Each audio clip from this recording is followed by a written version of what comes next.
ఒక ప్రమాదం ఉంటుంది సోషల్ మీడియాతో. ప్రజా ఉద్యమాలు, ప్రజల చైతన్యం, ప్రజల పద్ధతిని, ప్రజల పీడిత ప్రజల యొక్క పోరాటంతో భుజం కలిపి మీద ఒక దశ ఏముందంటే మేధా ఉన్నత సాహిత్య సాంస్కృతిక మేధో రంగాల్లో ఉన్న యోచనాపరులందరూ కూడా పీడిత ప్రజల ఉద్యమాలతో భుజం కలిపి తమ ఆచరణ పెంచుకునేది. ఇవాళ మొత్తం ఏంటంటే ఆ డిజిటల్ మీడియా వచ్చిన నేపథ్యం కానీ, లేకుంటే మీడియా కార్పొరేటీకరణ కానీ, మీడియాలనే ఆ చర్చలు పోరాటపరంగా ఆదేశాలు ఉంటే నేను సిటీని కూడా చెప్తున్నాను.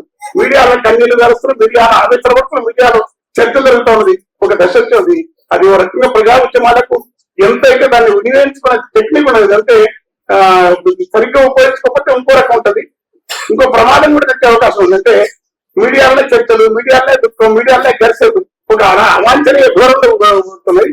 దాన్ని సరిచేయడానికి వస్తుందంటే ఖచ్చితంగా ఉన్నత స్థానంలో కానీ, సమాజంలో ప్రభావితం చేయగల మేధోవర్గం కానీ, మధ్యతరగతి కానీ ఖచ్చితంగా ప్రజా ఉద్యమాలతోని, అది ప్రతి పీడిత ప్రజా ఉద్యమాలతోని ఆచరణలో ఉంటుంది. ఎందుకంటే అలాంటి పని బాలగోపాల్ గారు చేశారు. అట్లా చాలా లోతైన విశ్లేషణ కోశం మీద మొదలుకొని, మానవ మొదలుకొని, సాహిత్యం మీద ఆయన ఇవాళ క్రిస్టోఫర్ కార్డ్వెల్ ప్రాయోగిక సిద్ధాంతాన్ని, విప్లవోద్యమంలో జరుగుతున్న ఈ ఏదైతే మానవీయ కోణం ఎట్లా మిస్ అవుతున్నారు, బాధ్యతతోని కార్ల్ మార్క్స్ తో ఎంగేజ్ ఆలోచనలో ఆయన రకంలో విశిష్ట మనస్థితి అనేది మనసులు ఎట్లా పనిచేస్తుంది.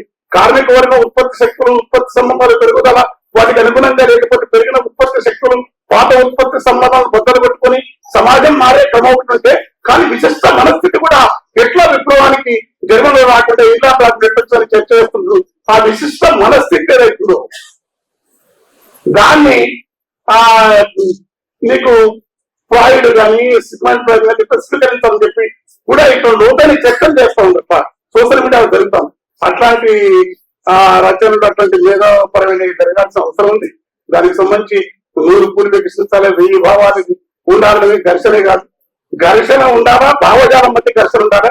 అంతర్గత ప్రజాస్వామ్యం ఖచ్చితంగా మీడియాకైనా, ప్రజా సంఘాలకైనా అంతటా కూడా అది సీరియస్ గా జరిగితేనే ఆ సమాజం కానీ, ఆ ఉద్యమం కానీ నెలకొంటది. ఇవాళ మరి ఏ శక్తులైతే భయపడుతున్నా, ఎవరైతే వాళ్ళు పెరిగిపోతున్నట్టు వారు అంతర్గత ప్రజాస్వామ్యం కాదు, కుళ్ళిపోయే పేటమేడ లాంటిది. అంతర్గత ప్రజాస్వామ్యం పెట్టుకున్న ఉద్యమ శక్తులు కానీ, మేధో శక్తులు కానీ, జ్ఞాన శక్తులు కానీ ఖచ్చితంగా వెనుకడి ముందు పోతారు. అంతర్గత ప్రజాస్వామ్యం అంటే జ్ఞానాన్ని పెంచుకోవడం, తమ అభిప్రాయాలను తాము పరిశీలించుకోవడం, తాము అంతర్ముఖులైపోయి ఎవరో రమణ మహర్షో, నిషాడు చేయడం, లేకపోతే ఫ్రాయిడ్ చెప్పినట్టు కాదు. ఖచ్చితంగా కమ్యూనిస్టులుగా మావో చెప్పినట్టు తన పైన తాను యుద్ధం ప్రకటించుకునే క్రమంలో ఈ సోషల్ మీడియాలో వచ్చిన దూరంలోకి ఎట్లా ఉన్నతమైన మనుషులుగా, విప్లవం అంటే విప్లవం సుదీర్ఘకాలం కావచ్చు, విప్లవం అంటే మనిషిని ఉన్నతిగా విప్లవం, విప్లవం అంటే మనిషిని మహోన్నతమైన మానవ సమాజానికి తీసుకోవడం, విప్లవం అంటే తాను బతుకుతూ తాను ఏ విధంగా ఉన్నట్టున్నాడు. అంతిమంగా ఈ వ్యవస్థ సృష్టించిన, ఈ సమాజం సృష్టించిన సకల ఆధిపత్యాలను దూరం చేసి మనిషిని మహోన్నతమైన మానవుడిగా నిర్మించే క్రమమే విప్లవ పద్ధతి కనుక దాన్ని సోషల్ మీడియా అట్లాంటి కోణంతో కూడా చర్చ జరగాల. దానికి వాళ్ళకి ఛాయిస్ ఇవ్వండి. ఇప్పుడు ఏ రంగంలో అయితే అందరి కొంచెం చదువుతాను సకలం స్వామి రేపు చెప్పుకుంటాడు, నాకు ఆశ్చర్యపోతుంటాను. అట్లనే రకరకాల రూపంలో ఆధ్యాత్మికత పేరుకొని, మతం పేరుకొని, మౌఢ్యం పేరుకొని జరుగుతున్న ఈ మధ్య కూడా ఇచ్చినాడు బ్లాక్ మ్యాజిక్ అంటాడు. శాతవాడి మంది విపరీతంగా నమ్ముతా ఒక ప్రజలు కొత్త భావాలు వస్తున్నాయి, కొత్త వస్తున్నాయి కనుక దీనికి భిన్నంగా నిజమైన ఆధ్యాత్మిక రమణ మహర్షి లాంటి వాళ్ళు నడుకో దాన్ని మనం ఎంకరేజ్ చేయమని అదే మన ఎజెండా కాదు. కానీ అట్లాంటి దూరంలో ఉన్నారు ఎక్కడన్నా చరణ్, అట్లాంటి మనుషులు ఎక్కడ ఉన్నారా? ఎక్కడన్నా ఈ రామకృష్ణ పరమ మిషన్ ఉందనుకో, అందులో వాళ్ళు మూఢనమ్మకాలు చెప్పరు. ఆర్య సమాజంలో ఎస్టిమేషన్ అట్లాంటి తెలిసిన పడుకోవాలి. బౌద్ధం నుంచి మంచి తెలిసిన ఉంటారు. లేకపోతే వాళ్ళ గుండు గుట్టగా ఈ సమాజాన్ని అక్కడ పరిస్థితులు కనుక డిజిటల్ మీడియాలో కూడా ఆ పని చేస్తే కొంత బాగుంటది. అలాంటి ప్రయత్నం జరగాలి. గుర్తుపోతే ఈ దేశంలో మతం అంటే, ఈ దేశంలో ధర్మం అంటే, ఈ దేశంలో సనాతనత్వం అంటే వీళ్ళతోనే మొదలు కాలే. కబీరు, నామదేవు, తుకారా, మతమాపుడు, పక్కమాదేవి, దాసమయ్య, కన్న కొడుకుల కన్న నిన్నక కక్కడిని తాను ఆదరించరు. మతములను పులనాడి సిద్ధుని కకలతత్వం ఎరగజేసను చేసి మతం పెట్టే అచ్చమాంబ ఇల్లు చేరి ఆడమందన కాసినాడట. శుద్ధి బారిస బట్టి కమ్మరి వృత్తిలో జీవించగాని మతములను నెలకొలిపు లోపల మహిమలకు భ్రమ పెట్టలేదు అన్న వీరబ్రహ్మం గారి ప్రత్యామ్నాయమైన ఐడియాలజీ. ఎందుకంటే కమ్యూనిస్టు మేనిఫెస్టో రాకముందే, సోషలిజం శాస్త్రీయ దృక్పథం లేకముందే తాను ఏ బోధ చేస్తుందో ఆ బోధను బౌద్ధుల్ని చదువుకున్నాడా లేదు తెలియదు కానీ తను పనిచేసినాడు. ఒక ఓట్మన్ వ్యవసాయం ఎక్కడ చేసినాడో లేకుంటే కేరళలో ఒక చెంగోడి లేకుంటే ఒక పత్రికలు నడుపుకుంటే వ్యవసాయ పనులు చేసినారు, శ్రామిక జనంతో కలిసినారు. అట్లా వీరబ్రహ్మం 16వ శతాబ్దం ఉత్తరార్ధంలోనే తను ఉద్రంగా పనిచేసినాడు, పశువుల రాసినాడు, కాళికాంబ శతకం రాసినాడు. అలాంటి వాళ్ళని మనం తీసుకురావాల్సిన అవసరం ఉంది.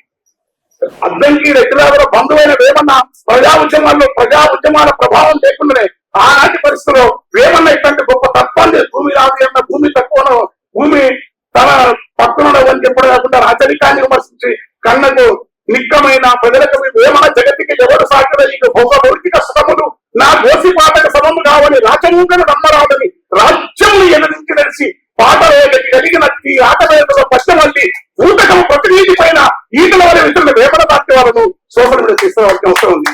తర్వాత అంతఃపుర బుద్ధుల్ని కనుక మనం ఒక సిద్ధాంతంగానే మార్చితంగానే ఉంటే పరలక్ష్యం. కానీ తెలివిగా అనే విధాత్మకంగానైనా బుద్ధుల్ని భగవాన్ నుంచి పోవడానికి బుద్ధ ధర్మంలో ఉన్న ఒక సమన్వితమైన దృక్పథంలో ఆ బౌద్ధాన్ని తీసుకురావాల్సిన అవసరం ఉంది. తర్వాత శిరిడి సాయి లాంటి వాళ్ళని కూడా మన కృష్ణంలో లేకుండా రాళ్ళు వేస్తాము. శిరిడి సాయి దేవుడు ఎట్లయితాడు, అది ఎట్లయితాడు దుర్గదా బాబా అన్నప్పుడు మనం ఖచ్చితంగా చరిత్ర శిరిడి సాయిలో ఉన్నదేంటి, రాజులు ధరలిచ్చే కానకల రాళ్ల వల్ల విసిరేసి కొట్టి ఆకలితో అల్లాడకే కదా సాధారణంగా ఆశీర్వదించి వీధుల భిక్షమెట్టి దీన జనులకు పంచిపెట్టి బాధలతో విలపించే సేవతో నాయం చేసిన శిరిడి సాయి మానవత బోధ మత పరిధి దాటిన పరమ నైతిక భావనని అలాంటివన్నీ కూడా తీసుకురాకుండా మనం ఈ ఉన్మాదాన్ని జయించలేము. ఎందుకంటే ఉన్మాదం అనేది ప్రజలు చాలా అజ్ఞానంతో ఉన్నారు. దానికి సోషల్ కార్పొరేట్ మీడియాలో విపరీతంగా అజ్ఞానం ఎత్తుపుకుతా ఉన్నది. చాలా ఘోరాన్ని చేస్తున్న క్రమంలో అన్నిటికంటే త్యాగపూరితంగా జ్ఞానంగా ఈ అయితే డిజిటల్ మీద సమస్య ఉంది. పొద్దున్నే చూసి ఉంటే నాగేశ్వరరావు సార్ అంటే చెప్తాం, మాకు ఆంగ్లం నుంచి తెలుసుకోవచ్చు. కానీ పుస్తకాలు ప్రతి ఊళ్ళో లైబ్రరీలను గ్రంథాలయాలను దానికి అనుసంధానంగా ఏమి లేకుండా విప్లవకారులు కమ్యూనిస్టులు మిగతా పనులన్నీ తక్కువ ఎక్కువ అనుకుంటున్నా ప్రతి ఊరిలో గ్రంథాలయం చేయగలిగే సత్తం అనుకుంది. గ్రంథాలయాలను స్టడీ సర్కిల్స్ను చిన్న చిన్న గ్రూప్ సర్కిల్స్ను ప్రతి రోజులో ఏ పని చేస్తారా మీరు ఉద్యోగాలు ఎట్టాలని రోజులో కనీసం మీరున్న కాలనీలో మీరున్న నివాసాల్లో మీరున్న గ్రామాలలో మీరున్న కార్మికులు లేకుంటే మీరున్న సంపన్న మధ్యతరగతి వర్గాలు కూడా ఒక చిన్న చిన్న యూనిట్స్ గా ఉండి వాళ్ళ అధ్యయన బృందాలకు ఏర్పడాలా, అధ్యయన బృందాలు చర్చలు జరగాలా. మానవ జ్ఞానంతోనే మనిషి చాలా సామూహిక ఇంతకాలం కలుస్తున్నాం. మేము ఎప్పుడన్నా వీరయ్య గారి ఉపన్యాసం ఎప్పుడో 80-100 పెడుతున్నాం. ఇప్పటికైనా జ్ఞానంతో ఉన్న మనస్తత్వాన్ని జ్ఞానాన్ని పెంచాలనే తత్వాన్ని దాని మీద ఉన్నతంగా మనిషి మారే తత్వాన్ని చేయకుండా మనం కమ్యూనిస్టుడు నాస్తికుడు అనే మాట నాస్తికత్వం శంకరాచార్యుడు నాస్తికం రాశాడు. అద్వైతం అసలు నాస్తి నచయో నరుత్రం నటిస్తున్నా పృథివీ అని చెప్పి ఏది లేదు మనకంటే పొందే వాట మనం చెప్తలేం. అది అసలు నాస్తికం అనే పుస్తకం ఉంది. ఏది లేదు దీనిగా వేరైన ఆకాశ పృథివీ జలమాగ్ని స్కందపురం చెప్పే గాలితో కూడిన మూలం లేదని చెప్పినాడు. అంటే బౌద్ధం, జైనం, అమనస్కం, వచనం, సాంఖ్యం ఇవన్నీ కూడా మౌఢ్యాన్ని ధిక్కరిస్తూ భారతదేశంలో హిందూ శాఖలు ఏమైనా ప్రచారం చేస్తున్నారని ఇవన్నీ కూడా అద్భుతమైన మానవీయ సిద్ధాంతాలు, శాస్త్రీయ దృక్పథానికి సంబంధించిన ఈ సిద్ధాంతాలను వీటిని కొంచెం పరిశీలించి వీటిని మొత్తంగా మార్చి ఎప్పుడు విప్లవీకరించడం కాదు కానీ ఆ మేరకు ప్రజలను ఒక వైపు తీసుకురావాల్సిన అవసరం ఉంది. అందుకు సోషల్ మీడియా ఉపయోగపడాలా. అన్నిటికంటే ఏంటంటే ప్రజలు అందరికంటే రవీంద్రనాథ్ చెప్పినట్టు ప్రజల్లో నీవు ఇంట్లో చెత్త పాలతో ధ్యానం చేస్తే నీవు అగరవత్తులతో ఉంటే పరిమిత భరితమైన పూలు ఉంటే కాదు, అక్కడ రాళ్ళు పెట్టే వాళ్ళ కళ్ళల్లో చెమట తీసే వాళ్ళ చెమటల్లో దైవం ఉన్నాడు చూడు వాళ్ళ నొసటి గీతల్లో చెప్తాడు రవీంద్రనాథ్ ఠాగూర్. అట్లా విశ్వకవిని కూడా తీసుకురావాలా, వివేకానంద తీసుకురావాలా, అంబేద్కర్ తీసుకురావాలా, అక్కమాదేవిని తేవాలా, అల్లమాతోని తేవాలా. అనేక మంది భారత ఈ మన వ్యవస్థ ఎప్పుడైతే మొదలైందో దానికి వ్యతిరేకంగా చరిత్ర పొడుగుతా జరిగిన మహోన్నతమైన ఉద్యమాల వారసత్వాన్ని అంతా క్రోడీకరించే తత్వం గతంలో చేసిన శాస్త్ర విజ్ఞాన వాక్యపదిగా సర్దేశ చెప్పిన ప్రగతి సాంప్రదాయం కూడా ఉంది. అది వేరు. దాంట్లో ఎందుకున్న చాలా విషయాలు మనం ఆర్యభట్టను మనం ఓన్ చేసుకోవాలా. కుటుంబినారు ఇప్పటికెందుకు చుట్టుపట్టదు అనేది ఓన్ చేసుకోవాలా. అట్లా చరిత్రను మనం ఓన్ చేసుకోకపోవాలా, చరిత్రను మేడీలో ఉంచాలి మనం స్వీకరించకపోవాలా. గుండు గుర్తగా వాళ్ళకి అప్పచెప్పేసి మనం బాధపడాల్సిన అవసరం లేదు. తర్వాత చాలా స్పష్టంగా ఏ మతమైనా సరే ఒక చరిత్రలో తక్కువ ఒప్పుకోలేరు, స్వేచ్ఛగా మాట్లాడుతున్నారు చెప్పాలా. అది హిందూ మతమా, ఇస్లాం మతమా, క్రైస్తవ మతం, మతములన్నీ ఒకే రకంగా మౌఢ్యం. మనం చేసిన మైనార్టీ మతం ఈ మతం అని కాదు, ఏ మతం కూడా ఐక్యత. మతాలు ప్రజల పట్ల దాడులను ఖండించాలని మతాలన్నీ మౌఢ్యాన్ని ప్రసాదిస్తుంది ప్రబోధిస్తున్నా వాదం తీసుకోకపోతే మామూలు ప్రజలకు అది అర్థం కాదు. ఎందుకంటే అది చెప్పకపోతే మనం కారణం అయిపోతాం. అందుకని అవసరం మనం ఇస్లాం సపోర్ట్ చేయాలా, మనం క్రైస్తవాన్ని సపోర్ట్ చేయాలి, మనం ముస్లిం సపోర్ట్ చేయాలి. మనం ముక్కలుగా వేరైతే వాళ్ళకి కావాల్సిన ప్రజలు అనుకుంటారు. కనుక ఆ పని మనం చేయకుండా మొత్తాన్ని ఒక మానవీయ దృక్పథాన్ని, మానవీయ స్థితిని చెప్పే పరిస్థితులు పోవాలి. ఆ బాలగోపాల్ లాంటి వాటి ఇచ్చినందుకు నేను ఏమిటంటే మానవ ప్రభుత్వం అగాధారం ఆ చీకటి కోణాలు మారిపోయి నిరంతర ప్రక్రియ జరగాల. ఈ నిరంతర ప్రక్రియలో భాగంగా ఎంపీలు రావటం, ఎమ్మెల్యేలు పోవడం కాదు. నిరంతర ప్రక్రియ మనకి ఇష్టం లేకుండా జరుగుతూ ఉంటది. ఆ క్రమం కొనసాగుతూ ఉంటే సమాజం ఒక దశ ముందుకు వస్తుంది. అక్కడ నుంచి కొత్త శక్తులు సెన్సిబుల్ కమ్యూనిస్ట్ వస్తారు. ఎవరు చెప్తే జేఎన్యూలో పర్వగిల్లా అనే అమ్మాయి ఆమె పేరేం పేరు ఆశీర్వసు తల వగిలిన నేను వెళ్ళిపోయినా యూనివర్సిటీలో తల వగిలినంత ధిక్కారంగా మాట్లాడతాను. ఎవరు చెప్తే పాండిత్య పిల్లలతో మాట్లాడతాను, ఎవరు చెప్తే సెంట్రల్ యూనివర్సిటీలో మాట్లాడతా ఉన్నాడు జ్ఞానులు, ఎవరు చెప్తే షరతులు దాంట్లో కలిసి ఉస్మానిస్టులు మాట్లాడుతూ ఉన్నాడు. ఎవరు చెప్తే కాదు సెన్సిబుల్ కమ్యూనిస్ట్ వస్తారు, కొత్త తరం వస్తుంది, కొత్త రచయితలు వస్తారు, కొత్త ఆలోచన ఉంటది.